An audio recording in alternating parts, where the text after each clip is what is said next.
After the first two rounds gave us very little wiggle room, this time around things open up. And that includes opening the throttle and picking up the speed. Let's get ready to watch round three of the iRacing Regional Short Course Series. You'll see it all live here on FTF.GG. Hi, I'm Joe Peak, and with me in the booth is the voice of off-road, Dave Arnold. Behind the scenes is our director, Christina Ryan. And as we were talking about, Dave, we are at a track where they're going to be going much faster than what we saw in the first two rounds. Oh, definitely. I mean, we were really into the bull rings when we came out of Arizona to Wisconsin. Now we're in Michigan, and it is a fast race. Bark River. Boy, I'll tell you, I love it. And I was just so impressed and thinking about Brock Smith, who is from Bark River, took the win last week. So does he have a little favoritism there on that track? I'm thinking he might have a little inside, but his twin, Brent Smith, might be running for it. But, you know, the big thing is this track is a lot different than that. I think you're going to have to really be able to hold those speeds and hold those corners. Certainly. And the drivers have honestly going to probably have some fun here, but you're going to have to definitely switch gears a bit. Now, as for the championship with two rounds down, it is William Findling who is currently up on the top of the points with Brent Smith in second by about 11 points back from him. Brody Disher sitting in third, but there it really jumps down to 76 points for third place. So he's going to have to use these next three races to try and pick it back up. Here in qualifying, it looks like William is up at the top spot currently, so kind of picking up exactly where he left off. But it was Drake Mittag who has managed to go second quickest to put himself into one of the higher splits. Yeah, and Brody Disher doing a great job there. He's sitting, he's been right in the hunt every time. But Findling's just been totally consistent right now. So it's nice to see him a tag in there, mixing it up a little bit there. Minder sitting in that fourth position. And our winner from last week, Brock Smith, sitting in fifth. And I'm looking a little bit deeper down there. You got Schreiber, Graham, and Brent Smith, his brother, sitting eighth. And I think he's just brought it up that points wise, he's sitting second in points. So it's going to be interesting how this goes out.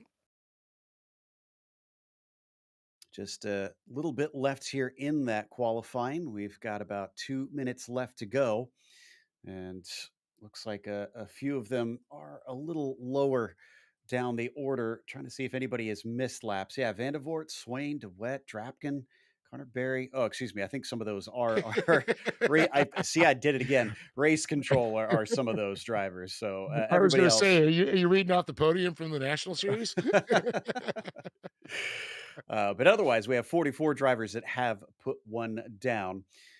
Should be shorter races in terms of the number of laps this time. That is for sure because of the length of the laps around here. Only 4 laps in both the heats and the LCQs. But then when we get to the main event, going to be 12 laps for the feature itself. With a competition caution coming at the end of lap 5, where we'll slow things down. We'll go over that in a little bit. But the main thing you need to know is top 3 will advance to the feature, and they are inverting. It looks like the top 4 of each of our heats. So that is also going to keep them all mixed up out there and force those that might be quick in this qualifying to have to do a little bit of a work to try and get the results they want. Yeah, that's a good point. It's going to be a lot of work, and especially this track is totally different. Like I said, it was really tight in the last 2 rounds. Now it's going to be a lot different. But I'm looking right now in the qualifying order. Kind of shocked to see some of the names: Plummer, Metoxin, that are so deep down there in the, qualifying. Mikey Childress, I expected him to be a little bit higher up there. But, it's going to be a little bit difficult because if you're not in that front row, I know when you get to the short ones, it gets a little tougher. These long courses might have more of a chance to get up through the field. Yeah, hopefully that should help out the passing. It's definitely a wide course in some places, so that'll give them opportunities as well. But I only see just a couple drivers getting in a few more practice laps. They get these 4 laps to set their quickest. After that, they're done. And there it is. Clock has hit 0. So they are locked in and they are ready for the first of our heats, as they are now all sorted, and they're going to be big heats. It looks like for this field. Nolan Bishop going to be starting on the pole for this first heat. You've got Mikey Childress starting next to him, as Brock Smith will be sitting in third, and then William Findling will be in fourth position. Hadley Boyce will start P5, followed by Joey Rickert in sixth, Quentin Johnson in seventh, and Joel Ulrich, in eighth, with finally Chris Sullen starting ninth and Dave Hayes in 10th, and Jordan Miller rounding out an 11 truck field in a split. That's a pretty deep heat race. Yeah, especially when three are going to come out of it. So it's going to get, I think it might get a little rough out there. There might be some elbows throwing. So we wait for them to take off. Now, they do have a bit of interesting rules on the starts for this one. So you see the end of the lap where they have sort of the concrete walls to the outside around 10, 11, and 12. That's where they're going for. And the start is allowed just before the final corner. So watch for them there to start to get on that loud pedal before they go over the tabletop that leads them across the start line. And then, of course, they'll have a different restart zone just to add to the other craziness that we've got going on here that you've got to keep track of. But that pace truck is going to let them go quite early, Dave. So while it might look like they're ready to go, they have to stay patient until they get to the official start zone. Yeah, that's right. And that is a start zone where the guy in front usually starts it. He's got to get on the gas, and that's when the green flag is going to throw at that point. So just looking at the it's going to be an interesting field right now. Brock Smith, Childress, Bishop. Let's see. We got Boyce, Rickard, Johnson, Ulrich. Going to be very interesting. Now, if 12 and 13 were in there, it would get, I'm just saying. But if people are seeing those right now, the 2 and the 56s or a couple of our admins there just to keep an eye on the drivers on the track.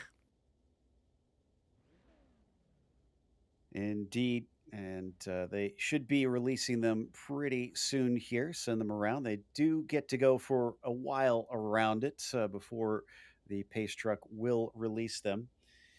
And then we'll be on our way. Looks like we should have 4 heats tonight, if I'm seeing correctly. Yeah, should get 4 heats for our drivers. And then it is off to the LCQs as those 3 that advance will find themselves automatically entered in the feature.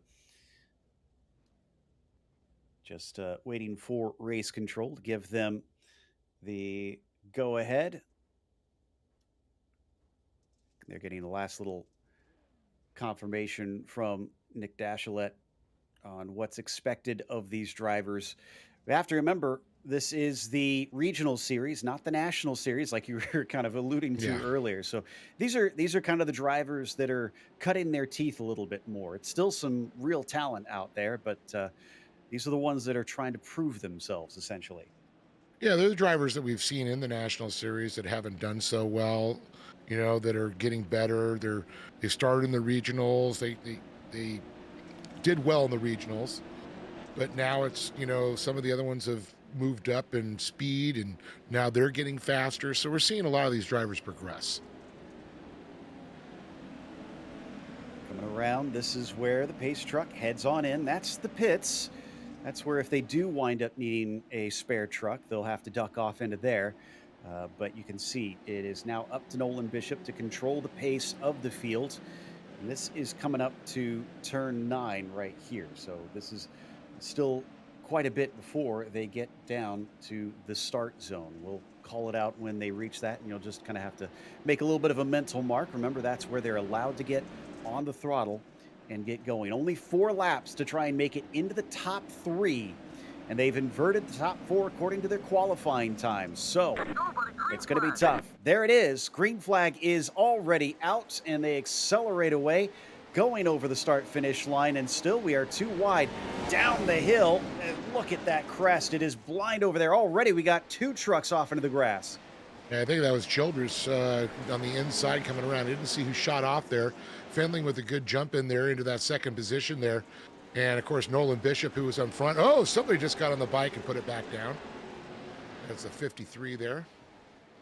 I think it looks Johnson. like everybody's still moving along at the very least, but Childress is leading the way ahead of Findling. So he's taking that top spot away. They slide into turn 6 now. A little bit of banging at doors between Rickert and Smith in the background. Right now, your advancing drivers are Childress, Findling, and Bishop. And look at this. Findling now trying to give a little bit of muscle there to Bishop, moving him out of the way as he jumps to the inside there. And Bishop tries to answer right back, but Findling has that position.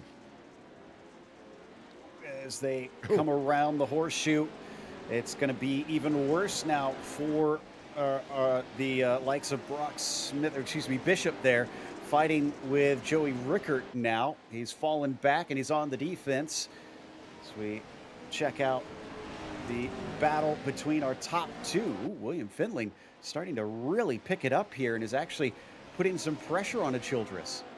Yeah, Childress was able to pull away for a little bit there. And it looks like Findling right now is right up there. As we can go on board right now with Mikey Childress, you look at that rear view of Findling. Findling is right there trying to match some lines there. And Mikey's had some interesting lines. I'm watching a little bit different. There's different line choices. It seemed to work for Findling, but now Childress able to, keep it down low. That's what you want to do. You got to hog those fast lines.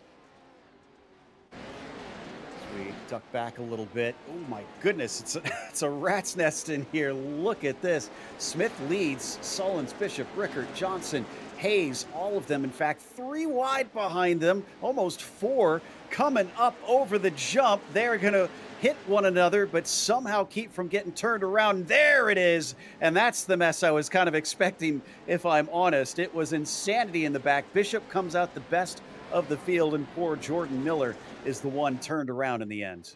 Yeah, I know. I was expecting more of the cars flipping around, but they're able to keep moving again. Looks like he got underway again.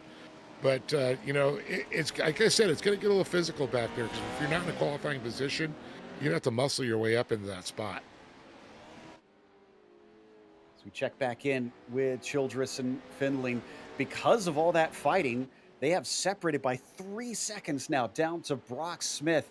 It looks like we may have a black flag of Quentin Johnson, so he may have gotten the blame for that incident. And I can confirm, yes, that was given by the stewards. So here's the incident as we come through.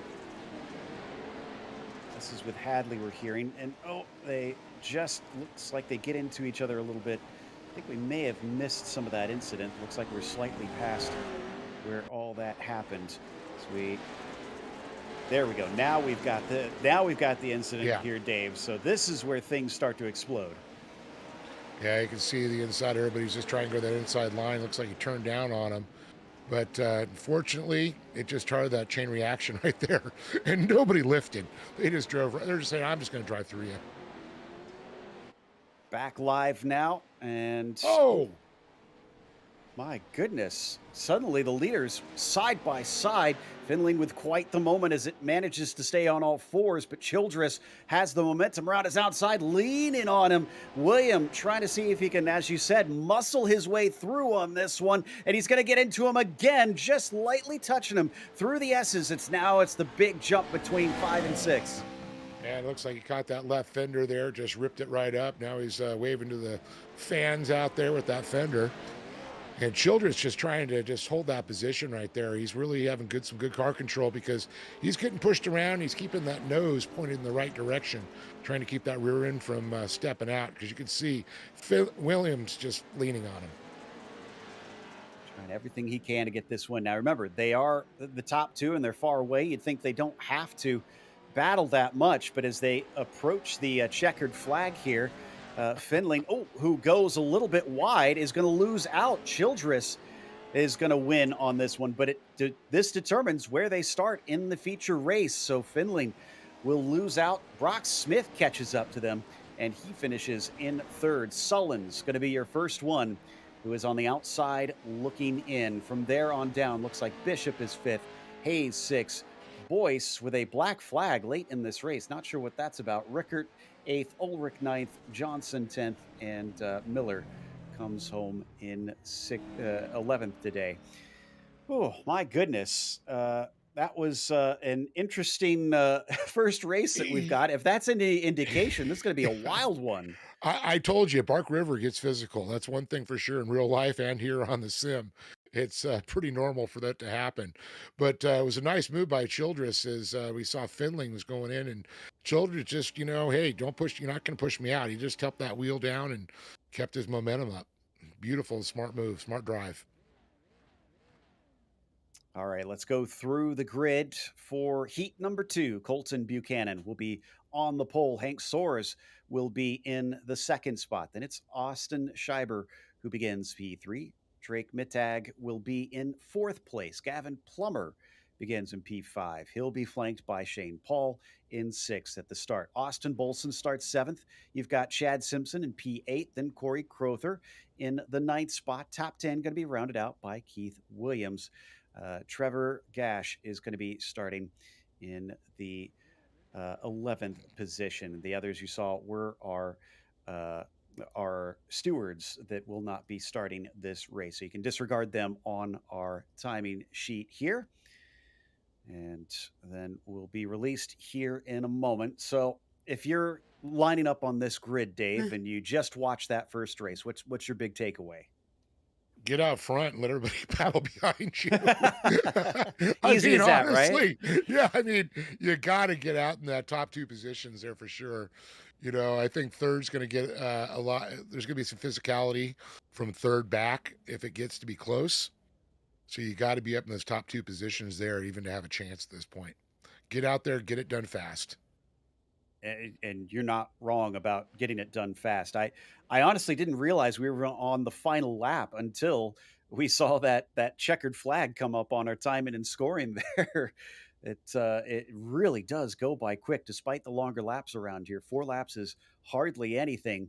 So if you're coming up from the back, if you're Trevor or Keith or Corey back there in the tail end of the field, you're going to have to make a lot of passes, and you're going to have to do it now. Oh yeah, absolutely. That's a ticket, and I mean it's a good long course there, but for some reason, laps go by quicker. It's very smooth, very flowing track. I think that's what I love about watching the trucks race here is the speeds that they get up to, and just the flow of the track. Really, kind of unique compared to a lot of the other short courses that we have on iRacing currently. We are hearing some tidbits about Wheatland eventually coming. Nothing new recently. I think it was a couple months ago that they teased some of the scan that they had of the circuit. And I thought it was like last year they were supposed to do this. Yeah, it's been unfortunately long since they first announced that they had signed it, and much to the dismay of many of the short course fans here on iRacing. But at least there's the knowledge that they are still working on it. There's been stuff that they've obviously had to try and work on first, but I'm sure they want to try and please the dirt road fans here on the service. As Pace Truck is in, Buchanan has control of the field. They really stacked up last time, tried to get close to one another right at the beginning. They did not want to leave any space so that they could catch the jump, and that worked out well for a second place starter last time. What about Hank this time? Can he do much of the same? Green flag is out, and on the loud pedal, it is a very good start for Colt. Oh my goodness. They get into one another. Third place falls down into fifth or so with Scheiber, and then way to the outside, that's going to be Shane Paul who falls off the track. And already seen fiberglass falling. There's a little contact going on there. That's what I said. I think Buchanan had the smart move. He just jump out there, get out there. But Soares and Mittag, Drake's right in there too. I mean, Drake's, a real life race car driver. He's raced from the trophy carts all the way up to the UTV classes, and he knows how to drive these. Oh, that was a big shove. And Hank goes out to the wall a second time, a little bit off screen there. He unfortunately got elbowed by Drake, and that put him into the wall twice somehow. Meanwhile, that puts Drake into P2. Gavin Plummer now moves in the transfer spot of P3. Colton Buchanan still your leader in the 202. Yeah, it looks And I'm looking like one of our drivers there, the Schreiber's like looking like right now 16, 15 seconds back, way in the back. I think he's the one that got caught up early on. So Scheiber, I went and checked. He had some kind of connection issue or technical problem. He comes down and stops on the track, and then he'll eventually get going. But the damage has been done. There's little hope for him to advance unless something dramatic happens at the front of the field. And they're already on lap two with Colton trying to run away, but Drake's not letting him. He's hanging on to the rear of that truck as Gavin Plummer sits in third. And I think that's going to change up here pretty quickly. Simpson's on the move there. He's trying oh, he got a little out of shape right now. He's going to allow Bolson to be able to make a good run on it because Plummer sitting in that third position. I think that's where it's going to be going to it. As we're taking a look at the back of the pack as we go back up front one more time here. Taking a look at Buchanan, Matag, and Plummer. And Bolson trying to make his way up to Plummer to try and challenge him. He's got 2 laps to do it, or actually about a lap and a half right now. The tag has been sticking as close to him as he can. Hasn't been able to get by quite yet, but he is making his presence known. And that's mainly what he's got to do here. Doesn't want to battle too hard because, unlike last time where they separated quite far, the rest of the field is still there. Austin Bolson and Gavin Plummer could easily overtake him if they start to fight too Oh, much. A little bit of a whoa. blink, I think, from Drake. That's not good. Oh, there he is. I think he had a little problem there because he lost control for just a second, able to get back on there. You can see he's still there. Hopefully that won't cost him anything. I think he should be okay, but if he blinks too much, the race control may ask him to park the truck. They don't want to see drivers, with how physical it is in this form of racing, have that happen too much, because the last thing you want is not being able to see where your competitor is. As we look back now at Gavin Plummer from Drake. Again, Gavin is the last one that would advance through as they sit. And they'll get the white flag next time by. And you can see Plummer's just trying to do everything he can to stay up there. Bolson's a good gap back there, so I don't think it's going to be a problem when they come back around again. You can see as long as they stay away from each other and have any contact or don't spin out, I think this is the way it's going to probably finish. And They're gapped out. this has not been a good race for Hank Soares back there in that No. yellow car that you can see. He's all the way down into 7th position. And that little contact that he had must have done some serious damage to the left side of the truck to cost him this kind of pace. Last lap now, and they'll head into 2 and 3. Buchanan ahead of Drake up at the front. Yeah, you can see Soares hasn't made any ground up whatsoever, but Buchanan, Matag, Plummer, final lap under white flag racing conditions right now. Matag's starting to push it up a little bit, seeing if he can catch up there. But I think at this point, just qualify. Don't take any chances because Plummer's right there. I Like agree. you said, how you were talking about how you finish is how you're going to be sitting on the main event. Yeah, so it's worth maybe thinking about it, but again, the risk of losing out if something should go completely wrong and he winds up sideways, he could not advance. He could still get to the feature. Oh, Oh, he's going to go for it. Gets down to the inside, almost pulls off a slide job, but Buchanan's still there. He gives him a little knock coming back through the left-hander, but he's through. Drake is your new leader with just a handful of corners to go, and he is going to win our heat. Buchanan's under threat as Plummer almost goes by him, but all 3 trucks cross the line less than 0.2 of a second apart. yeah, well, Buchanan left the barn door for Drake to go through on the inside. So he's just like, all right, you're going to leave the door open? I'm going to put my foot in it, and I'm going to take the rest of me through the door. So that's going to give us Drake Mittag as the winner in heat number 2. Buchanan finishes P2 and Plummer finishes third. Then it was Austin Bolson P4, Chad Simpson 5th, Soares 6th, Paul 7th, and Crowther 8th, Williams and Scheiber 9th and 10th, with Trevor Gosh with some sort of issue was 3 laps down at 11th. That takes us to our next heat. So let's go through the starting grid for heat number 3. Adam McAfee going to be in the pole position. Taylor Vandenbush starts next to him in second. Wes Graham starts third. Then you've got Brody Disher in the fourth position. Taylor Wineland inside of row three in fifth, and Anthony James on the outside in sixth. Rick Huseman was P7, Wyatt Miller P8, and then Solomon Borschinger in the ninth spot. Drew Gerber will wind up 10th with Ryder Hewart going to be starting from 11th in this race. Again, a lot of trucks out there in each of our heats. So we still have one more heat to go after this. So this has had to have been pared down a lot to get our feature grid. There's going to be a lot of drivers going home once we get through those LCQs. Oh yeah, definitely. I mean, that's three drivers, so we're going to take 6, 12, and then we're going to go into the LCQs, and it just goes down to two guys that are going to make it. It's going to get pretty dicey in those LCQs. I have a feeling if we're seeing the physicality we're seeing now.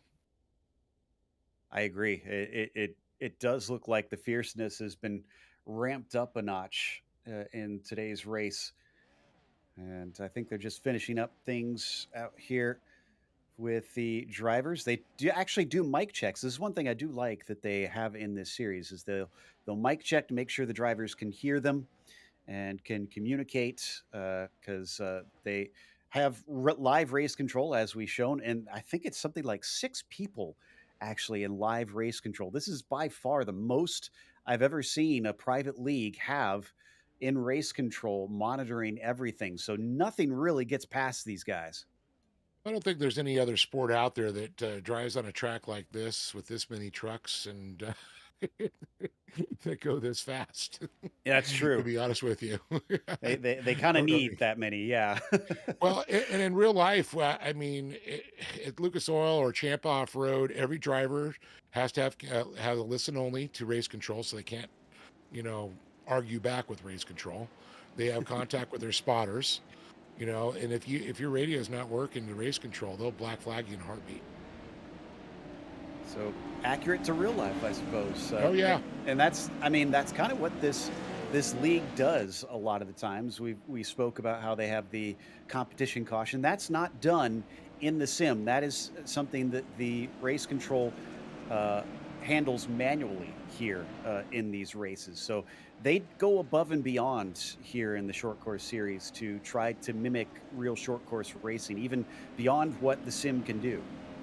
Yeah, there's no other sport that ever had this. And back in the core days with Jim Baldwin, as we getting ready to go green flag racing here shortly, he figured, the guys were spacing out and we got a TV show we're doing.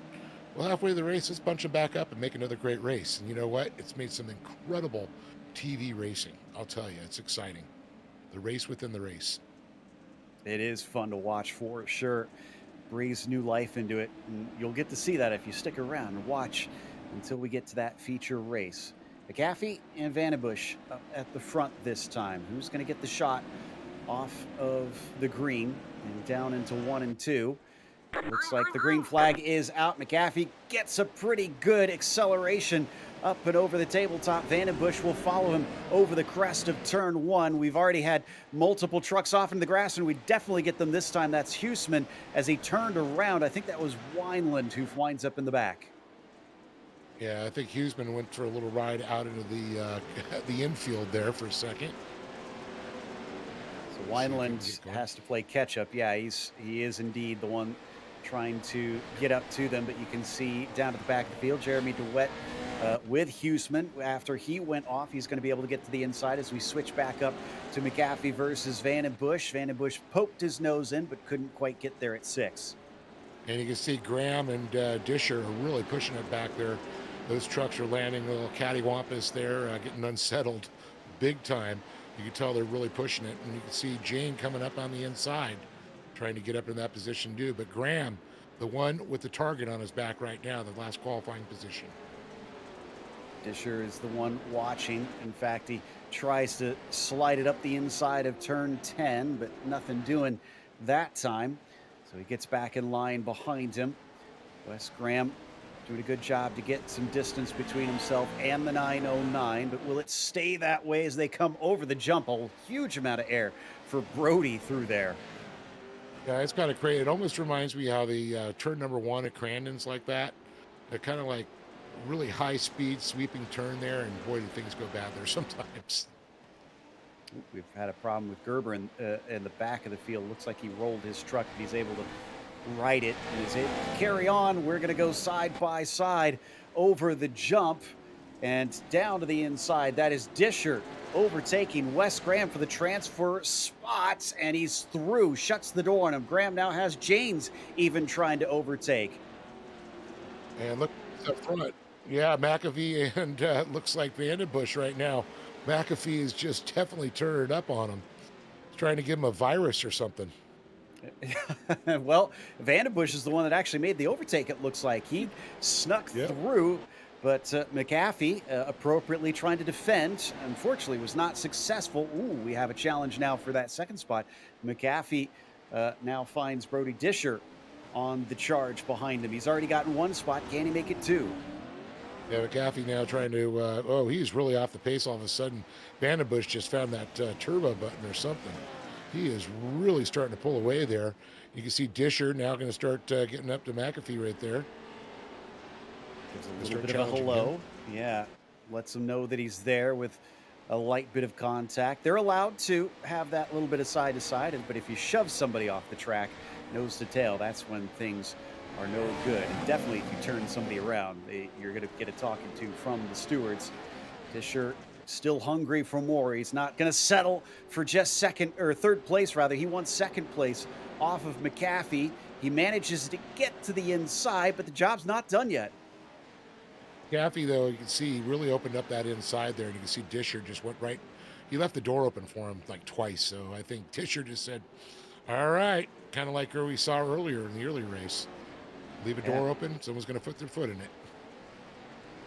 White flag being held aloft for Van and Bush. You said it earlier. He's got speed. Taylor is now up to almost a second ahead, but that was before Brody was the one behind. And he seems to have been one of the quicker trucks out on track. I just don't know if he's quick enough that he can cut down 3/10 of a second or 3/4 of a second in one lap. Yeah, it's not going to do it. As we go to third place now, as we're looking out the front windscreen there, as he's chasing down Disher. You can see how these trucks really handle. I think this gives a better view of what these drivers are going through on the track. When you see it from the air or from the side, it doesn't give the undulations of the track or the big bumps that you're going through and how the truck is totally unsettled. And your vision looks up, looks down, looks up, and looks down.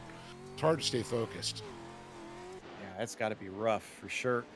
And oh well, I question if Brody would be able to catch up to Vandenbush in one lap. He did, but it's going to be tough to completely get by. We have seen some passes here late in the lap. Switches back underneath once again, but there's not enough banking on that low side, and he drifts out. Vandenbush, has he successfully held on? Yes, he has. The 89 wins heat number 3.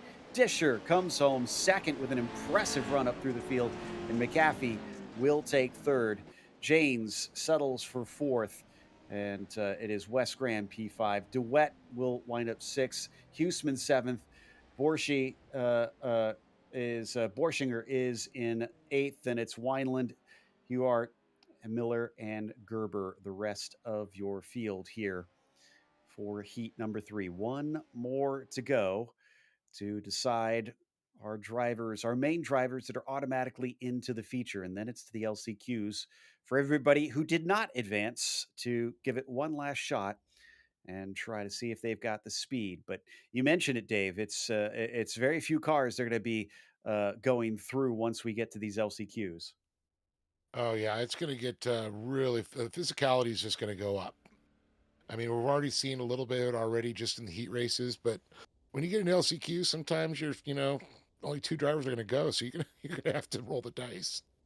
You, All right. Next up, we've got Nathan Metoxen starting on the top spot. Brandon Forcade is going to be in P2. Brent Smith is in third, and then Shaden Minder in the fourth spot. Christian Noble starts P5, Patrick Solari in six.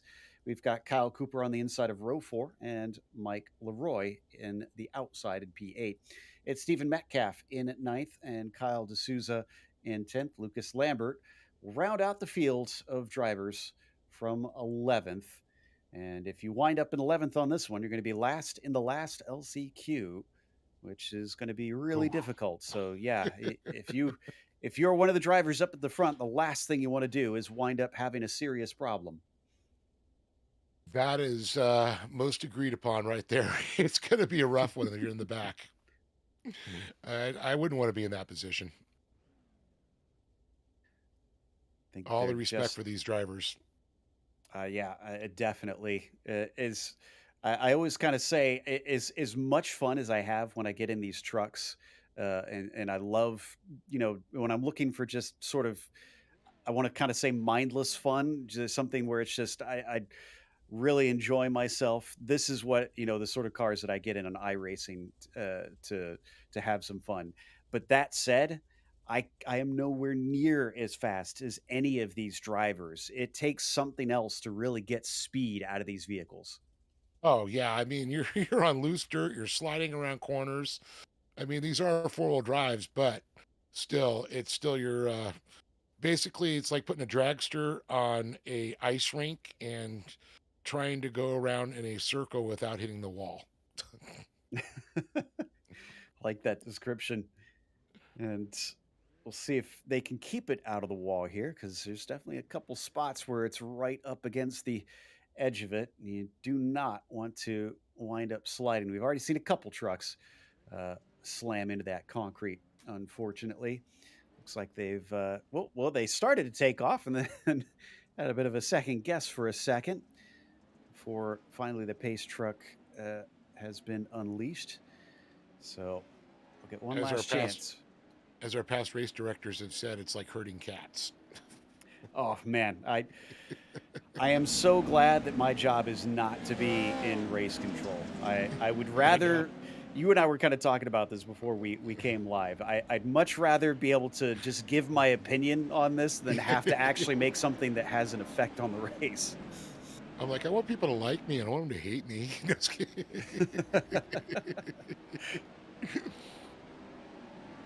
Got to have a thick skin if you're one of those that's having to make those difficult judgment calls for sure.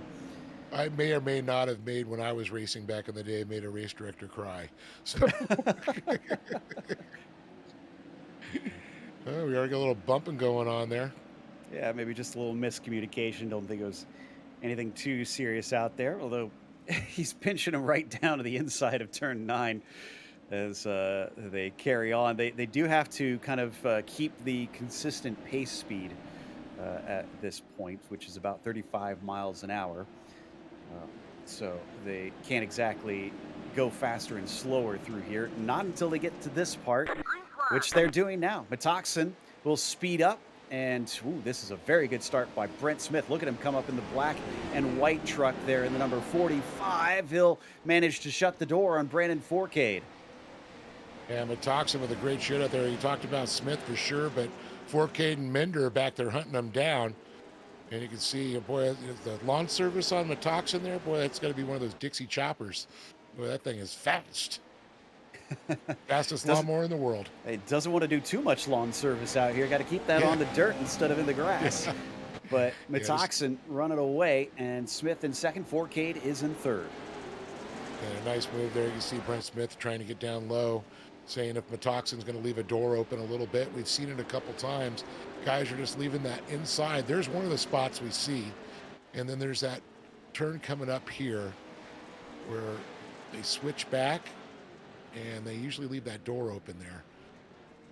Yeah, No, he Forcade. did it just, yeah. That's Minder getting to the inside, but that switches to the outside, and Brandon decides that he is going to shut him down, or tries to. He goes a little bit wide, makes contact with Patrick Solari. He gets the launch off the corner, but Minder is still there. And as they fly over 1 and 2, Minder's going to come out with that desired third spot. Metoxen still leads. Smith is chasing him, so there's your 1-2, but third place is changing hands here today. Yeah, Minder with a nice move coming up there. We can see Forcade now trying to get and apply the pressure to the inside once again. They've gapped out just a little bit. Solari, Cooper a little bit farther back there. The top 5 runners have really pulled away. Talk about pulling away the top 2, Metoxen and Smith have set the pace for their race right now. Smith trying to work him to the inside again there. Metoxen with a beautiful midline. Gonna watch from Brent Smith's perspective. See, slide through turn 7, long left-hander through here. A lot of trucks have been trying to just get underneath one another to start that pass process, and it usually takes a few before they finally get here to 9. And he's going to slide way wide behind Metoxen. Just can't seem to get his nose in quite yet, but he's making sure that Nathan cannot slip up anywhere. Yeah, the problem is when you get up on somebody and they slow down and you have to, to keep from hitting them from behind, you get on your binders, and you can see what happened to Smith. He, slid up into the marbles a little bit. He was able to collect himself quickly, but you got to be careful on that too. You got to pick your time. Oh, Smith going out in the lawn. You should have left that up to Metoxen. Metoxen's been nothing but on the dirt so far with a very clean run. That drops Brent Smith back by about half a second. And now Minder is showing up in his mirrors, switching back and forth through 4 and 5, up and over the jump. Could he maybe sneak himself back into P2? Well, no, up into P2. He started in 4th. Yeah, oh yeah, Minder's really moved up there. But Smith, I think he was starting to try a little too hard there. Metoxen, he didn't realize that Minder was right there. So if any mistakes right now, that could change up the positions here. And, it's not going to, they're all going to qualify. Those, the top 3, of course, are going to qualify. But that one more spot, you're not as deep in the field in the main event. Exactly. Minder's going to know that. He almost gets the back of Smith. He'll switch back, the tails wagging as they change direction around this circuit. Love these little leaps that they have that lead them into 11 and 12. And then it's up into 1 that we're talking about. Very fast right-hander up and over this blind crest, and white flag is out, 1 to go. They've separated. Smith has gotten back up on the horse and is looking forward to Metoxen. And this is one of the really fast corners right there where you can really get into trouble and you can slide around. You're going to have to try, you can't really set up for the next turn right there because it's such a big gap in between those turns. So you really got to set your lane and pick your lane wisely. Off of a leap and into 6. Once again, he manages to get underneath this time. He wasn't close enough. Brent Smith is poking and prodding at this stage. The 45 thinks that there could be something there to pass on the Metoxen. We were watching from on board briefly. Now they've switched facing forward from Smith, heading into the horseshoe once again at turn 9. A shot into the back from Smith actually puts him outside. Look at this. Here comes Minder, almost managing to pick his pocket, but he does not have the speed. Looks down the inside of 11. He's going to get into the side of him, almost shoves him into the wall, loses speed. He is going to get it. Metoxen wins, but Minder takes second away with just a corner to go over Brent Smith. Oh, that's funny. The guy that says got pickpocketed just got pickpocketed. Yeah, really. And for some reason, Brandon Fourcade got a black flag at the end. Not sure what that's about. Oh. He goes down to the last chance qualifiers. Solari, Cooper, Leroy, Noble, D'Souza, Lambert, Vandevort, and Metcalf also will not advance on this one. So that was a bit strange. Was there a cut course penalty or something maybe? And I do know they have an incident limit, so I wonder if that may have been a bit of it. Yeah, he just cut across the course there, the inside. All right, that takes us to the first of our last chance qualifiers. And for this one, it will be Chris Sullins who starts on the top. It is Patrick Solari who begins next to him, and Wes Graham will start in P3. Hank Soares starts 4th. Hopefully he can turn his fortunes around. Joey Rickert is going to be P5. Christian Noble will be P6. After that, Solomon Borschinger is 7th. Keith Williams is 8th, and Jordan Miller 9th. Wesley Vandevort and Wyatt Miller are 10th and 11th on this first of our last chance qualifiers. We've got 3 last chance qualifiers to go through, but only 2 drivers will go through to the feature in this. Well, it's going to definitely be interesting. It's good to see Wyatt back here again, too. Joined us last week, and good to see him racing a little off-road with us. considering his family's likes to race in circles. Yeah, we've seen a bit of back and forth. I think to the Deegan family as well, where they've gone the other direction from the Yes. dirt tracks to running on pavement. But this time, we'll see whether or not Miller can move forward, coming from the very back to finish in first or second and have a chance to race some more tonight. 9 trucks already are going to be parked after this race and can do nothing but watch. So if you thought that it was elbows out and that it was argy bargy in the heat races, well, let's turn that up to 11. Well, you can see, I can tell you right now, Solari is definitely looking for redemption on this one, too. But Soares, he had a rough one there. Rickert and Noble. Good to I feel see. like Only 2. I feel like Soares especially because remember he kind of got shoved into a wall, got some Yes. damage. So there should be more speed now that he's got a fresh truck. Green flag is out, and it's a good jump for Sullins to take that lead from the pole. As they come down over turn 1, Soares not able to make up any positions. They get pretty single file very quickly, actually. Yeah, you can see it's here. Everybody's kind of tucked in there, but you can see right now, Soares trying to look to the inside there. It's going to carry a little much too, go out a little bit wide there. Unfortunately, leaving the door open a little bit there with Noble. Noble was trying to sneak in there, but he shuts the door right back in his face again. Leaping it down into 6 once more. Solari a little bit too far back to get down to the inside of the 214. Wes Graham watching from behind. Oh, and a little bit of contact. Backs off of it, allows Sullins to catch the truck, but now both of them are much closer to Wes Graham after that one. Yeah, now Graham was able to go, okay, boys, now it just became a race at this point right now. Solari's definitely got the bullseye in his back. He's going to be feeling the heat. But look at this, moving in there. Soares making a big move on Graham right now, door to door, trying to squeeze his way. But the problem is it's the lefty coming up. Can he keep the momentum up here again? And no, he gets slammed down. Oh, jumps to the inside. And in fact, that is going to be, that is Wes Graham now being put back into 4th. Hank Soares, how in the world did he manage to take that? We're going to watch on board with Wes now, see if he tries to return the favor. That was way inside of the grass from Hank. He's got to be careful. That's going to send him wide on the second half of the turn. Cuts back underneath, and still they go wheel to wheel. This is going to be tough to do through the S's. This is usually a very single file portion of the track, and Hank is the loser in that battle. Yeah, Soares got pushed back out. Graham now able to hold down the position there, but I think Soares is not done. He's trying to stick his nose, but look at this. Noble's going to want to say, I want to get in this fight. Oh, man, that thing was literally sideways. Able to correct it around there. Looks like Noble was the leading on just a little bit there. Borschinger now trying to get up in the fight also. The 2 that are loving this is Solari and Sullins. They're gone. Yeah, absolutely. So this is helping them out, but for everybody else, as that was quite the charge from Borschinger, trying to see if he can get involved. Yeah, the more they battle, the more they're seeing many trucks start to get closer behind them and make it more than just a 2-truck battle. Yeah, but I think Sullins and Solari right now have a big enough gap where they got a little bit of breathing room here. I think Graham's the one that's got to really pay attention right now. That's for sure.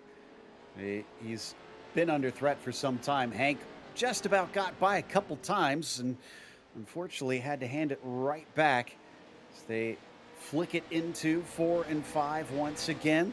That is Hank in the blue, and we got a big wreck there coming out of turn 5. Not sure.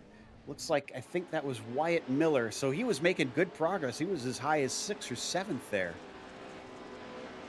And Miller now forced back to the back there. And it looks, I'm not showing times on him. Might have taken him out there. You can see Vanderwijk. You can see, big contact with the trucks there. Talk about Mr. Dew's wild ride.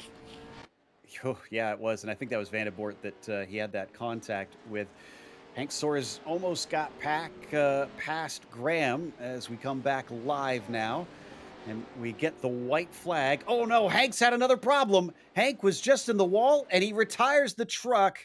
That is it for the 67. This will be one to forget. We've got a replay. This was into turn 10. Just got a little bit too far out, and Looks like maybe he hit the wall and burst the engine. That's what it looked like. I saw that big puff of smoke. When the magic smoke leaves, the truck does not work as well. So back up to the front, Sullins ahead of Solari, and Wes Graham has survived the challengers. Borshinger's almost a full second back. All he's got to do is cruise home, or he can enjoy the show. Solari showing himself to Sullins, couldn't make the pass work. He's not backing off yet. He's still holding right there with him. But I'll tell you, Solon's got some good lines. I've been watching him really getting those elbows out as we take a look at Solari from behind there. Solon's in the front. Solari, you can see them kind of mirroring each other there. Sullins is not out of the woods. Can't slip up and leave an opening. Solari's not quite close enough yet. Down through 11 and through 12. Chris Sullins wins the LCQ. Patrick Solari advances through. And after all that Wes Graham did, he unfortunately is done for the night with third place. That is got to be a real gut punch. Salman Borschinger will be fourth, Joey Rickert fifth, Keith Williams sixth, and Christian Noble seventh. Vandevort does come home in eighth. Soares Miller and Miller, all DNFs here in this last chance qualifier. Whew. We told you it'd be wild here at the end. Next last chance qualifier, Austin Bolson is on the top spot. Nolan Bishop will be starting from second, Kyle Cooper in third. You've got Jeremy DeWett in P4, and then Shane Paul in fifth. Joel Ulrich starts in the sixth position, Kyle D'Souza in seventh, and Taylor Wineland in eighth. Austin Schreiber will be P9. You've got Hadley Boyce in 10th, and Brandon Forcade starts from 11th. Okay. This is it. We saw how much and how willing everybody is to fight for this one. So get ready for a show. And we still got one more LCQ after this one as well, Dave. So this isn't even the end of the fun. Well, this is our... oh, so we're going to have 3 LCQs? Yeah. Oh, believe it or not. Yeah. Yeah, this is a full plate tonight. So what, 44 drivers entered. I love it. Yeah, it was a very big field. And unfortunately, when that happens, that means that even more trucks just are not able to make the feature race. But that's just the way the cookie crumbles. Austin Bolson and Nolan Bishop starting on that front row. Begin from the transfer spots. The question is, will they wind up there? Kyle Cooper, Jeremy DeWett starting from behind them are going to be hungry and be right on top, no doubt, when they get to that green flag. See if Bolson and Bishop are going to be quick on the throttle here to get out front early on there. DeWitt, he's going to be quick. He's been in the mix quite a few times. Let's see if he can come out of this one qualify. All right, everybody now getting nice and tight together through the last couple corners. Bolson around the outside of the bright yellow truck. He's in the restart zone, and there it is. Green flag is out for the 25. Very good jump for him. Bishop has Kyle Cooper almost at his quarter panel, but he's going to give him a little bit of a bump from the back, and they start to try and run away down as we get 3 wide coming down into turn 2. You can already see the 2 packs starting to separate out there. A lot of contact. Like I said, these are LCQs. Expect fiberglass to fly. Top 4 getting line astern up at the front. It's the back where things are getting crazy. Oh, and I think that was Kyle Cooper, who just went off course, loses a number of positions. Bishop now starts to run away. DeWett gets moved into third. Yeah, Paul and Windland were able to move by there, and looks like Cooper got that position back from Wineland. But the story right now with these guys, will there be fiberglass left on these trucks? It's not the way it's looking right now. Leaning on one another through 7, down into 8. Cooper falling back a little bit, up in P2 and P3. Bishop and DeWett. Remember, P2 is the last spot that transfers. Bishop goes in shallow. DeWett tries to cut back underneath. Doesn't have the speed. He is right on the back of that number 232. We're going to watch along with it and see if he makes any sort of help coming into the corner. And you can see right now it's a good line there. You can see that DeWitt is just looking for a little daylight. He's going to look to the inside again, but Bishop's going to keep that down. Oh! My goodness, he got a little squirrely back there. That's going to change it up. Wineland now going to move into that third position. DeWitt gets slotted back to fourth. And boy, he was looking like he could be qualifying, but now it's going to get even tougher. So Bolson is running away, and then you've got Bishop also with a gap to P3. So very smooth sailing as it looks right now. Bit of an attempt from Hadley Boyce on DeWitt. Oh, and Hadley gets kind of rudely moved out of the way down into turn 7, loses a bunch of spots. Cooper at least gets one back from what he had lost early in the race. Yeah, you can see him shuffling around there. I knew this was going to get physical here in these LCQs. This track always brings contact. They lean on each other. You know, it's not a one-line track per se. There's a couple lines, but definitely the one fast line everybody tries to compete for. Come back up to the top spot, still about a full second apart there. You can see the difference between them way off into the grass for Taylor. Jeremy says, now's my chance. Tries to go the long way around, and unfortunately, that little touch sends him a bit too far. Attempts to cut back underneath, and it actually works pretty well. He's going to get halfway up the number 225. And can he be given space? Yes, he can. And he gets the shot off the corner as well. Finds some speed. Oh, but he gets hit midair. Somehow they don't wind up in the wall. And down the inside, Shane Paul has joined the party. I was going to say, man, they better be looking because here comes Paul. Ooh, Wineland goes a little wide. He falls back. Paul gets one of the spots. Hadley Boyce will give him a little bit of a bump, and they'll hit again up over the jump, down into turn 8. Now Hadley Boyce moves into P4. We are in a constant state of flux of positions. Boy, I tell you, almost looked like the Tyson Paul fight between the two of these guys. Were they hitting? Were they were not hitting? It's getting just about as physical as boxing for sure. But we get the white flag. Bolson versus Bishop up at the front is not really much of an exciting battle. They stay equidistant apart from one another. DeWitt as well cannot seem to catch up. We've got a black flag for Austin Scheiber from race control. Not sure what that one was for, but he's already well back, so it's a bit of a moot point at this stage. As hard as they were fighting, it's all kind of petered out on the last lap. Yeah, they've really stretched out. The guys have stopped battling now. The only one still trying to push it there is Jeremy DeWitt. Still got to know it's final lap. White flag's out. You know, he's got, got to take it as fast as he can around there. But I don't think there's enough time to catch Bolson or Bishop, or especially Bishop at this point. No, you can't look back from Bishop right now and see DeWitt, and the time is running out. Completely with you. It's I mean, I'm sure Jeremy's going to throw the kitchen sink at it and try and go as hard as he can, because, I mean, what has he got left to lose? Otherwise, he's not going to be racing anymore tonight anyways, but just wasn't close enough. They had spent too much time fighting.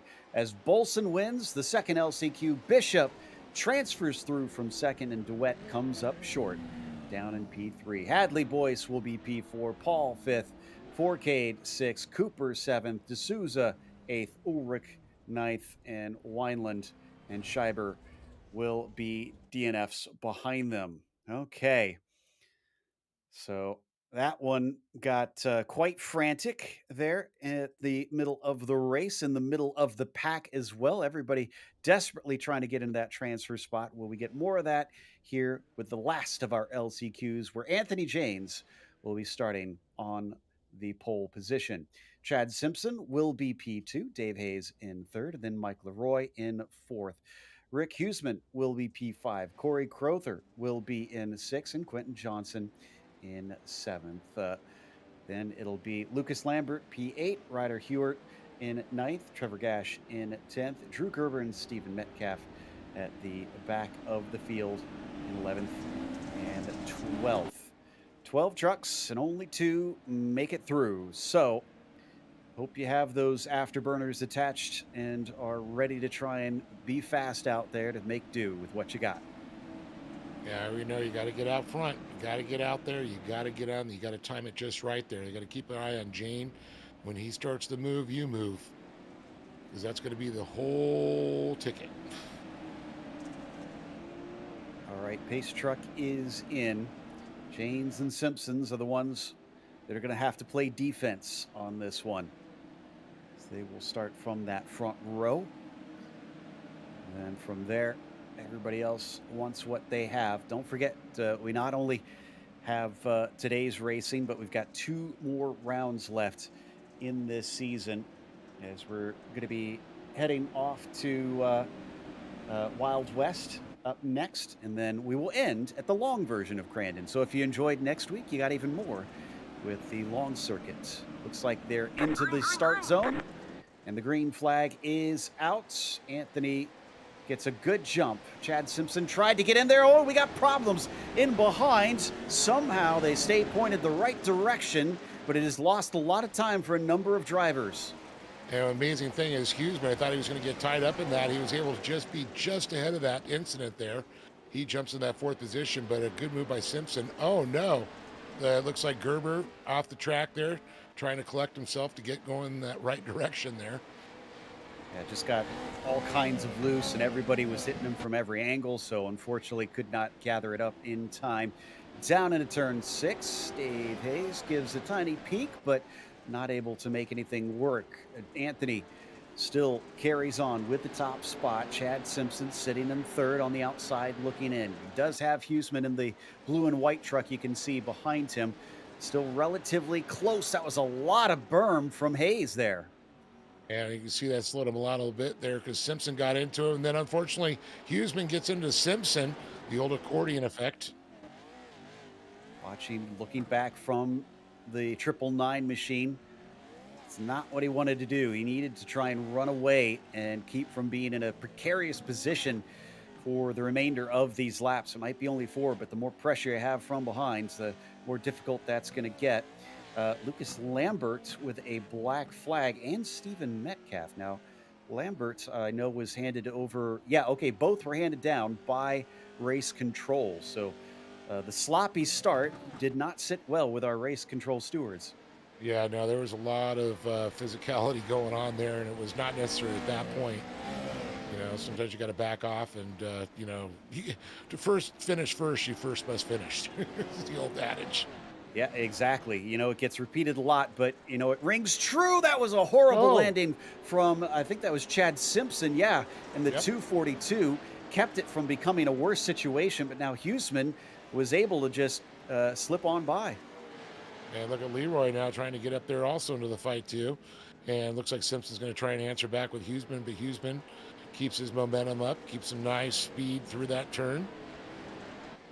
I mean, this will be quite the feat. Hughesman started from 5th.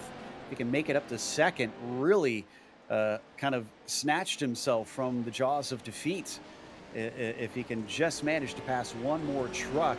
But he doesn't have much time left as we just started lap 3. We're already halfway through. He got his first top 10 last week in 10th position, so that was pretty cool to see. One of the new drivers to the series here. As we head towards turns 4 and 5 now. It looks like Hughesman's on the ball, and he's getting closer to Dave Hayes, but the question is, can he do it safely? Because Chad Simpson has already rebounded and is trying to come back as well. Up ahead of all of it, James is just basically cruising around doing whatever Anthony needs to do to try and take the victory. Doesn't look really challenged all that much ever since Hayes clipped the berm at this part right here. And Hayes is probably going to be in his head now to really keep an eye on that there. Oh, it's a little wide there and gets up in the marbles. Hughesman gets right up in the bumper, tries to switch around to the inside. You can see Hayes trying to collect himself there. He's able to nicely keep that momentum going. White flag is out and one more to go. Hayes is not out of trouble. He's still got Rick right behind him. Rick's looking a little closer than he was last lap. Not in a passing position quite yet. Door is going to be opened up by by Dave, and Rick's going to try to step through, but he'll need a little bit more speed than that. Maybe down into turn 6, Dave. That's been a popular place to attempt to pass. Yeah, that's for sure. We've seen that a couple times there. You can see Hughesman now turning the pressure up on him right now. He's right on his bumper over the jump there, trying to keep the momentum there. He's going to go down low, cut it there. Oh, hits the berm, comes out, contact with Hughesman. Can Huseman keep that line going up there? Just get that nose there, push him wide. They're Door to leaning on each door. other. Oh, Remember, one of these drivers will go home. One of these drivers will carry on into the feature. They'll be the last one into the feature. He once again gives a little bit of a hip check. Rick Huseman not willing to give it up yet, but Dave Hayes is going to fight back. He'll have the outside, but that is also the banked part of this corner. They come together once again. What about Chad Simpson behind him? He's starting to catch. He could make this his race if these two get a little bit too physical. He's trying so hard, but no, it is going to be Rick Huseman who comes away with that one. They must have touched about 5 or 6 times as Anthony James is going to wind up winning that one, but that was not the story of the race. And we have some more black flags, though. Huseman and Simpson both being given black flags by race control. So I believe that okay. means that Hayes has a shot at making it if this is a penalty.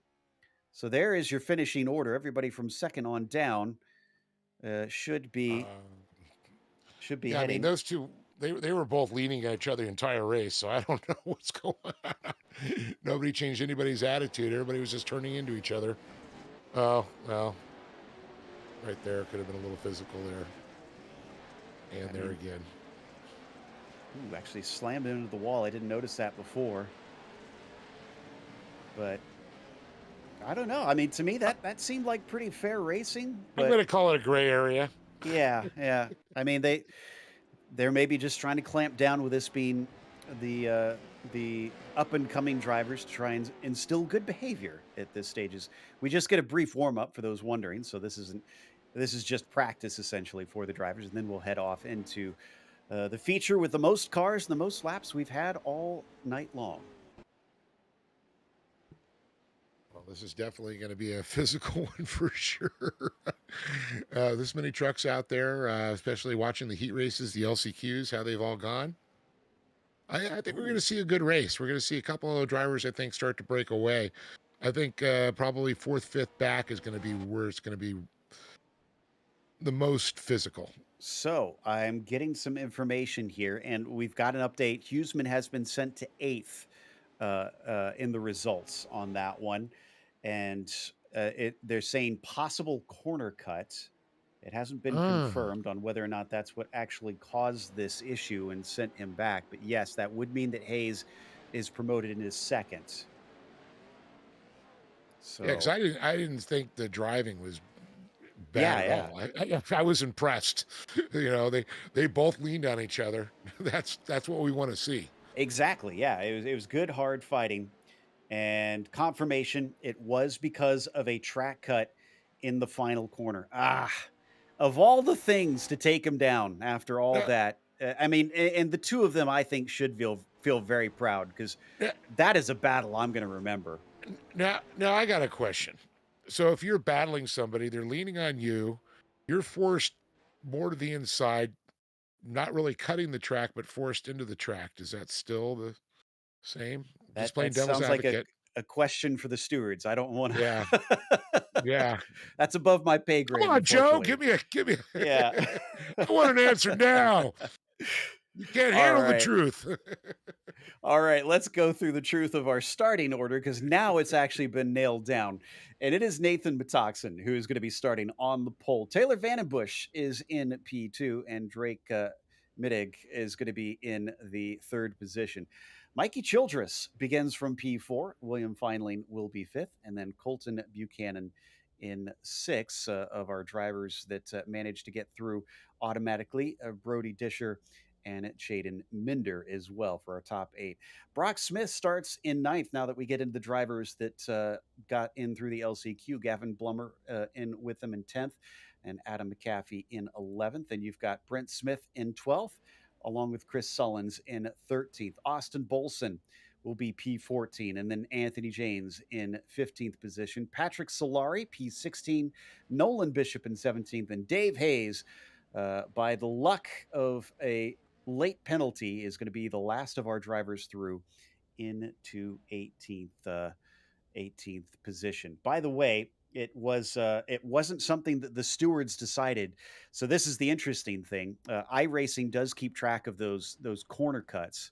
Gotcha. So there's sort of uh, invisible barriers that it automatically will see. If you've crossed them, then it considers you to have cut the course. So even if you're just half an inch over, that's all it takes. And apparently he was just far enough. So Oh, to answer your question about whether or not he would still get it if someone shoved you to the inside, if it's due to iRacing, then yes, because iRacing's binary and it's black and white. Doesn't matter black and white, how it no gray happens. area.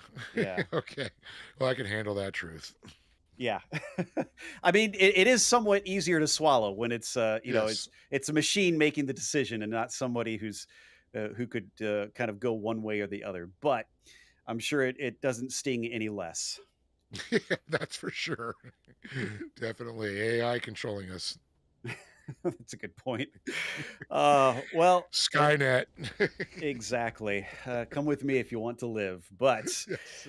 as we get ready for the race today, remember, we have 12 laps now. And the big thing is, we have the competition caution. Now, if you're not familiar with the style of racing, what that means is that no matter what happens out on the track, this competition caution is thrown regardless of if there's an accident or not. And that'll be at the end of lap 5. Now, in this league, they will actually have the trucks slow up and bunch everybody up. If anybody's lost a lap, they will wave them around and they will gain one lap back and will get back to try and race with the field again. And then they will be released manually, so they won't be gathered up by the pace truck. And then they have a restart zone. Let me pull my handy dandy restart zone graphic up. And it looks like that is going to be outside of turn 7. So this is Yep. after the pit entry, where you usually see the pace truck actually duck in, is where they will be given the green flag. And I really love the comp caution. A lot of people over the years are like, ah, and then they start watching when they get all spread out and there's no racing going on. But when you rack them back up and you put them back in there, it's just like, I know the race within the race. It is, and more than anything, especially if we don't lose that many trucks. I mean, 18 trucks, and you think about the fact that it's split in half. That means if you get to the end, that's 18 trucks vying over 6 laps. That's only 2 laps more than we had in the heat at the end of the race. Yep. So I mean, it could be absolute insanity to the end there. So we got 19 trucks, it looks like. I see Wes Graham showing on our timing and Yeah. scoring, but he did not I don't grid know up. why.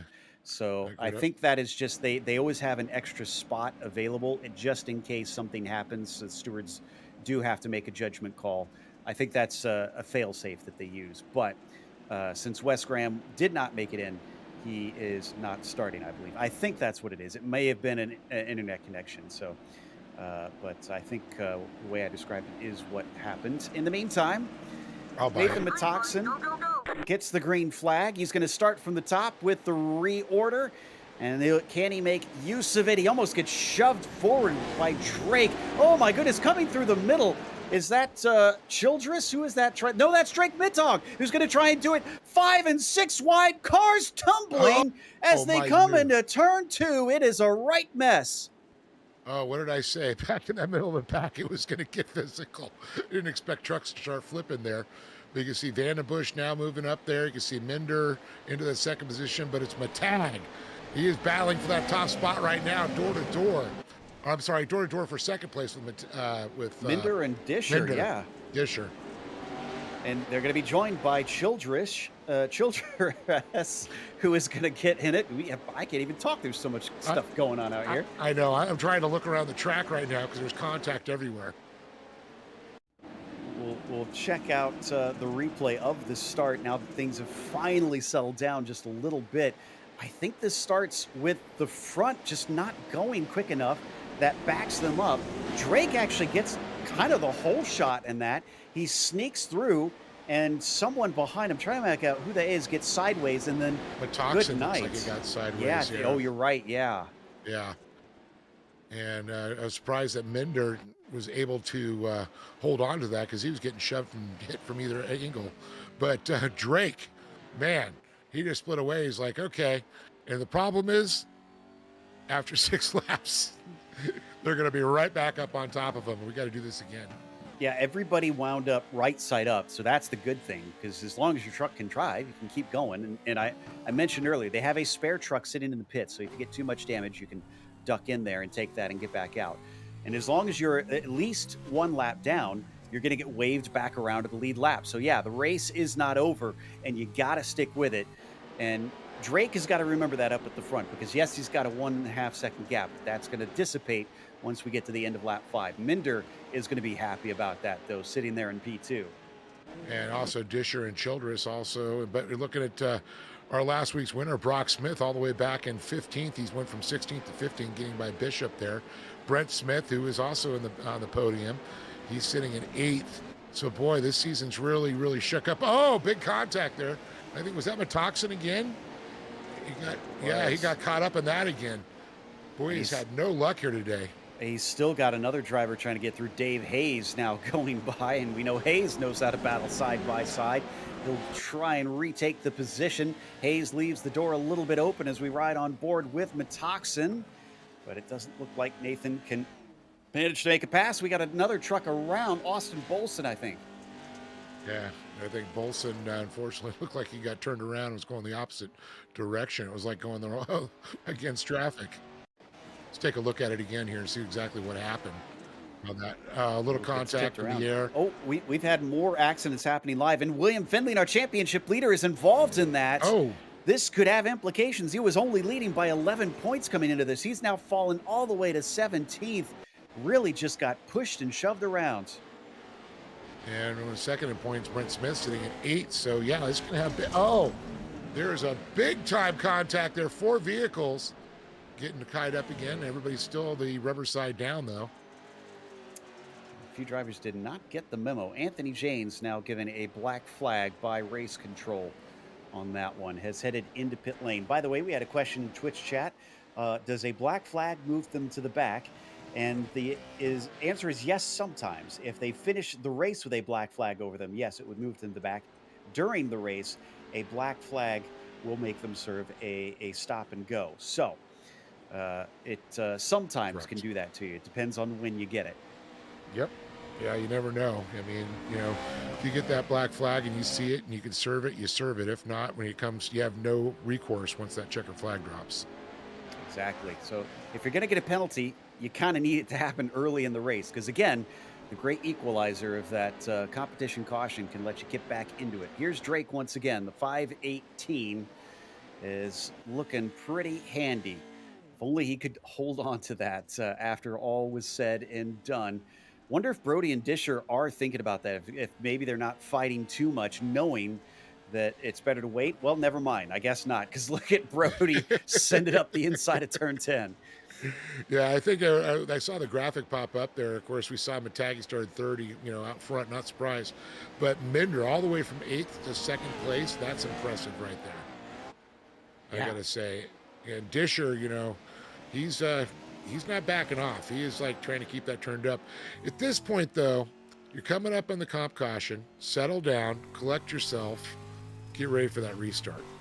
Don't lose a position, but look at that. Started 7th up to 3rd. So we're seeing some good things at avoiding the carnage that ensued in the early start. But just tuck in there. Don't try and push it. Collect yourself and get a good restart. Yeah, it's a gain of 6 positions for Minder as well. So up 4 for Disher. There's some big losers and big winners in the first half. Metoxin, the worst of it, down 11 spots on the start of this one. Again, a lot of berm on that turn 8 run through that left-hander this time from, I think that was Disher. But we should be getting the yellow flag now that they come to the end of lap 5. Yeah, we're looking around here a little bit more here. Solari a little bit back there. And Smith, the 45. Seeing the 298, that's Plummer. Yep, they're coming across the line. So as they cross that line, that is the caution. And Drake is already slowing up, allowing Minder to catch. Disher, Childress, Buchanan, Van and Bush. There's your top 6. Now, it's important to note, it's a single file start on the restart versus side by side that we saw. So That's going to make a little difference. So you're going to see when they start to do it, they're going to just kind of scatter inside, outside, trying to make a move.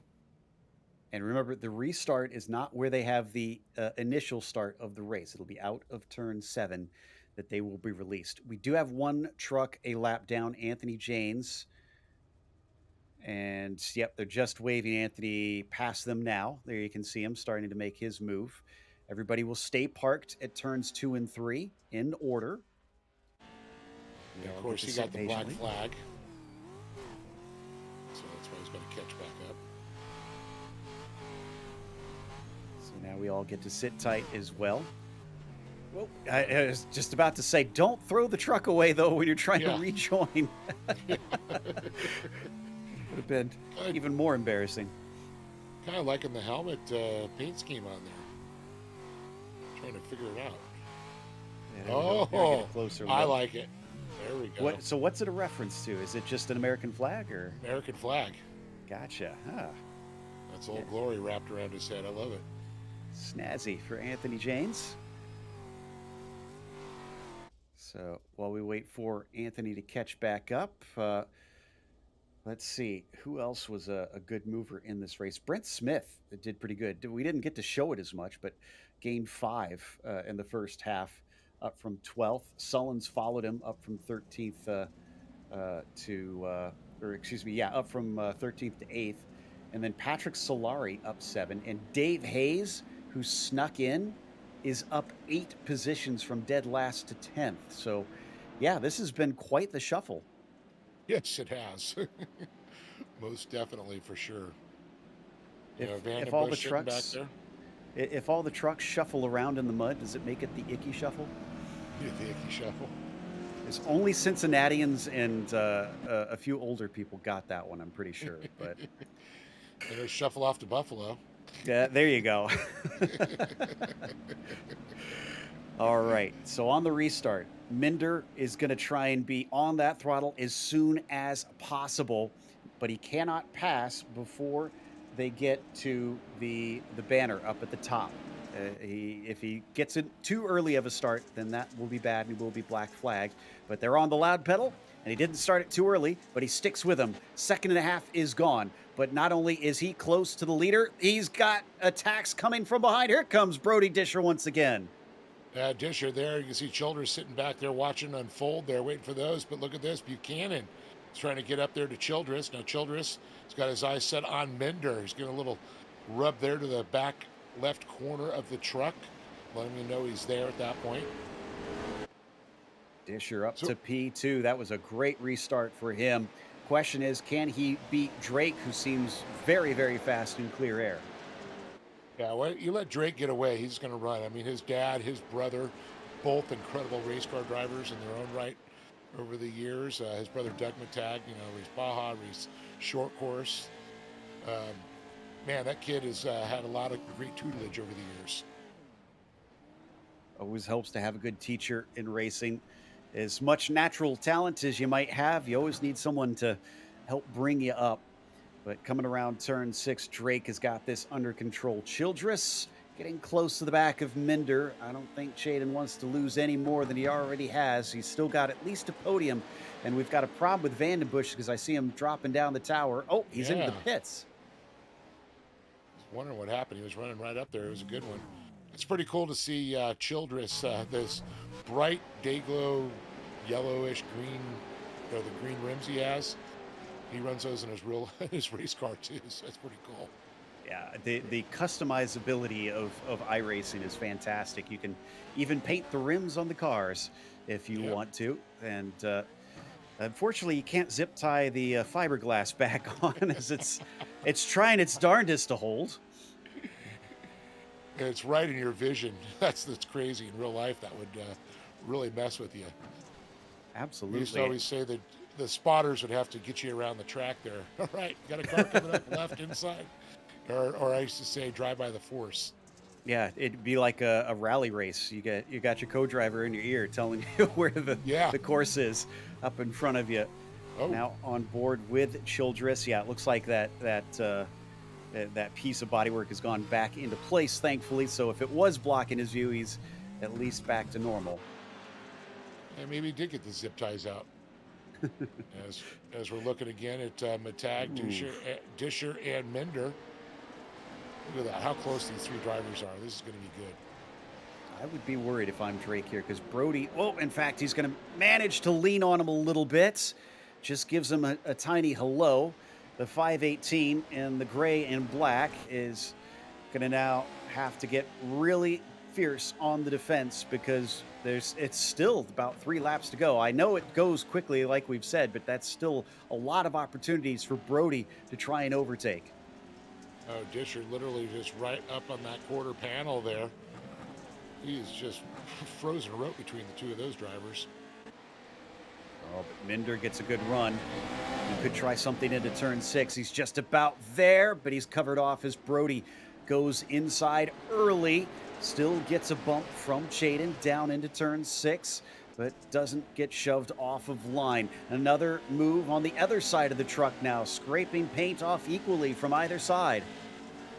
They are literally door to door, as we say, and in the air. You can see Disher gets a little sideways. Minder just by a nose, but Disher's going to have the inside line coming around. Matag's going to, also watching these guys. I'm sure you say you got him right there, but Minder, man, I thought he was going to go the opposite side and do a pass on Disher there. I thought that Brody was the one that was going to be on the attack, not the defense. But unfortunately, Brody's going to need a bigger boat because the Jaws music is definitely playing, and Minder is on top of it, trying to see if he can get back into P2. They're going to call him Chief Brody from now on. So Matag, though, look at this, though. With these two battling, Matag's able to pull a little bit of a gap there for a second. This has been a huge boon to him for sure. Oh, yeah. You guys just fight it out behind me. I'm good with this. Could this help him come home with the victory here? And remember, Disher sits in third coming into this one. So that's why he's fighting so hard. Findling having a bad day. He could be leading the points after this is over. Brent Smith, who came in second, is back down in 7th. This is a great opportunity. He knows it. He's going to go around the outside once again. They'll come together, and now look who's joined the fun. That's Childress. Yeah, Childress, he's always coming in late. I've noticed that about Childress. He comes in late in the race and really turns up the pressure. You can see he's doing that now. In fact, he's going to cut back. That was a beautiful move. Minder might not have an answer for this one. The speed is there, but now he's going to switch to the outside. Minder's going to get his elbows out, just shoves him off a little bit, and he'll hold on to P3. By the way, if you're wondering what happened to Findling back there at the back and why he is come down to 17th, he was disqualified for too many incident points. Oh, yeah, we've seen that unfortunately happen to some of the good drivers, so that's going to have some major points implications. Those that aren't familiar with iRacing, incident points come whenever you make contact with another vehicle out on track. You have a spin. Now, usually it's when you go off track, but they don't have that here on the off-road side. So, and a little bit of touching allows Childress to actually get ahead this time. Minder can do nothing, and even Buchanan is able to go by. Buchanan's now going for Minder. Minder's now going to have to get a little physical there. Oh, something happened with Childress off pace. He got out of shape there. Now Minder goes up the inside, and Childress answers right back. Wow. Oh, my goodness. Minder just about got back into that P4 or P3 for a minute, and Childress will deny him. White flag is out, and it's not far apart between Disher and Mitteg. He's getting very close, so we could have a battle. Let's watch from up here. We look back from Drake. And you can see it's a great contact there again. You can see him running his wheel up on that inside berm. He's got to be careful. We've already seen a cut course penalty. Cost someone. He goes sideways. He is off the course, and now he hits the berm. That sends him completely around. Childress is now in a second. Minder's going to try and take that P2 back as they both get promoted, and Buchanan in behind him spies a chance at a podium. And Minder's trying to do everything but Childress. Now Buchanan to the inside of Minder. Trying to make the pass. He got it for a moment. See if he can hold on to it here. Remember, you can see Childress now starting to pull away just a little bit. Each of these car contacts is worth 2 incident points, so we've seen a lot between these top 4. So we could have some drivers with some black flags. In fact, Sullins and Brent Smith just got black flags. 3 wide. Oh, hit to the inside wall. Buchanan absolutely clatters it up at the front. Drake Mittag, he is going to take the win as Minder is going to somehow come away with second. And Sullins is slow. Sullins is slow. Who is going to. And what Or happened to Childress is Childress? slow. He's not just slow, he stopped. So Oh Sullins my goodness. finishes third on track, but he's got a black flag. So does Brent Smith in fourth. Is Gavin Plummer going to get promoted from fifth to third? This is absolutely crazy. Okay. We definitely need a replay of this because so much happened all at once. And I know that one of the drivers went straight into the K rail, Buchanan, I believe. Buchanan just got promoted to fourth. Oh my goodness. Okay. So watch So there's Buchanan here to the contact. inside. How did that Got the engine K-rail. not blow up? Yeah. Childress and Minder. And then something happened with Childress right there in that contact with Minder. And the truck really slowed down. Yeah, something must have happened. I wonder if he lost drive somehow. Yeah, I don't see any smoke. No blown motor. Yeah, no, it definitely wasn't the motor, but something must have happened because it is four-wheel drive. I don't know what could. So he'll have a pretty big hit from Buchanan. So that's one there. And then does he have a second hit maybe? And not something that looks like it would break the drive of the truck, though. Oh, no, it wasn't. Okay, so very strange stuff. Maybe something happened with his actual physical gear shift that messed up out of the sim, like on his rig. So, well, let's go through the Okay. unofficial order. Because, I mean, things have sorted out on the timing and scoring, but we haven't heard anything from race control. So, again, this could change. Drake Mittag is going to be your winner. Chaden Minder is currently showing his second, and Gavin Plummer goes from 10th to third today. Colton Buchanan is showing his P4, as Patrick Solari is fifth, and Dave Hayes is sixth. Adam McAfee, seventh, and Brock Smith, eighth. Austin Bolson was ninth today. Then it is Anthony James in 10th, and Chris Sullins in 11th. Brent Smith with 12th. Nathan Metoxen goes from the pole to 13th today. Brody Disher gets sent back to 14th, so he must have also been given a penalty post race there. Childress a lap down in 15th, and it's Bishop, Findling, and Vandenbush to round out your 18. I mean, good luck making sense of, of all that. I'm at a loss. I mean, the only one that I truly saw was Drake. Perfect run, Yeah. perfect race. Everything else, I don't know. That's exactly what you need to do in all of this is what Drake did. In fact, we're going to get to chat with him here. So let's pull Drake on into the booth here and see what he thinks if he could see any of what was happening behind them there at the end. Drake, congratulations. You started out with a huge gap, but then, of course, I'm sure you knew that that was going to get erased with the caution. Did you see any of what was happening behind you at the end? Because to say it was chaotic is an understatement. I am so lucky I got through that start. That's all I know. I know Chaden went from like 7th, 8th or something like that to second, so I know it was wild. And yeah, I had a good start, walked away for a little bit, came to comp caution. I knew Chaden was behind me, and me and him are good buddies, so I was hoping he wouldn't do me too wrong. And then I saw Chaden got passed, so I kind of had to put my head down and try and put in some burners and did that for a little bit until I messed up in the right-hander, and then Brody was right there, and definitely was a little worried when we were side by side through the two whoops into the chicane, and then I think I had the line. I was more than half of a truck length ahead of him, and he got into me and spun around or something like that. But then yeah, I just kind of tried to hold it together for the last lap and got it done. It It was a well-earned victory. After this one, we go back to one of the smaller courses once again. How do you feel about your results typically at Wild West? Is that going to be a good one for you? I think my pace is decent there. Uh, it's just all about that first corner and the second corner. If you can make it through that, then you can have a decent finish, and that's the goal, just to survive.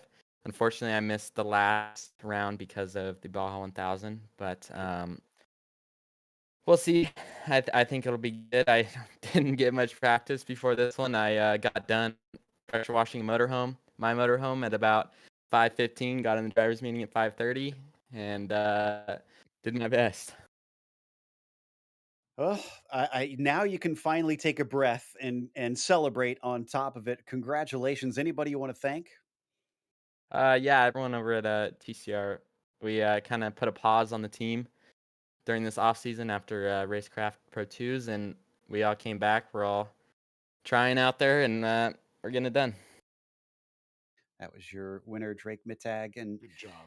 behind him was Chaden Minder. Sounds like in P2. So I'm going to let Dave talk to Chaden, who limped to the line at the end after he was a part of that incredible finish. Jaden Minder, I got to say, what a crazy race that was. Let's take it through at the beginning of the race, the start, all the carnage going on there, and how you made it through that. Yeah, that was unbelievable. I knew I was starting eighth. Didn't think we were gonna, and then there was a lot of contact going into cemetery, and we just somehow came out second behind Drake. And yeah, that was And, wild. and then let's talk about later on. Let's talk about the rest of the first race until the restart there. The restart, that's where it just got gnarly. I mean, Brody Disher, and then you were battling with Mikey Childress towards the end. I mean, there was a lot of physicality going on. Yeah, well, we finished the first half of the race in second. Knew Brody had some speed behind us, and then I knew he was gonna come out hitting or swinging the second half. Came into turn after the start line, and he got me. So we were battling with Mikey from there, and I kept making rookie mistakes, I guess. Not really a rookie, but yeah. Oh man, and then you're battling there, and then the hit on the inside wall there, you're able to make it, and then you and Mikey were battling all the way, and all of a sudden Mikey's out. And Yeah, did you just like what happened? I just talked to him. He's like, I just ran out of fuel at the last turn. I was like, oh Oh, no, oh. That one was an turn I, away. I gotta say though, that was an exciting race for us to call. I gotta say, what a great drive you had, and I know you got so many great people behind you that make this happen. Yeah, Drake Matag, I hop on the day before the race. Really, I don't play much iRacing anymore, so we hop on the day before the race, do some practice laps, and then come race. STD Racing, Mason team owner, and yeah, everyone else. Good job, Jaden Zane Mender, second place. Good job, buddy. So Chaden with P2 then takes us to third place finisher Gavin Plummer, who has got to have one of the most unique ways of earning a podium of anybody. Because, Gavin, I went and looked. When you took the white flag, you were scored as eighth. Were you shocked when you crossed the checkers and suddenly you see you've been promoted to third? Honestly, I have no clue what happened at the end. I was just trying to follow Brent because he was quicker and trying to get around him. And then all of a sudden, I look at this timing and scoring, and it said third. And I was like, "There's no shot that just happened. Like I don't know what happened." And it was just bizarre. I mean, it's going to be a good hunk of points, no doubt, and that marks the halfway point of the season too. So, I mean, what do you do from here? You got a podium? Can you take two steps up, get a win? Well, I'll still try. I mean, I try in real life my hardest. I came up short in points in real life in mod car by I think 17, so I lost the points by 17. And then this one, I'm just trying to be consistent and learn from my mistakes in real life and try to get better at the game. Everyone in the 906 group helps me out so much. Me, Brock, Brent, Jeff Ives, Quentin, Austin, we all have a great time running sessions and stuff, trying to get better with each other. And it's just, they help me out so much and they've made me grow as a person.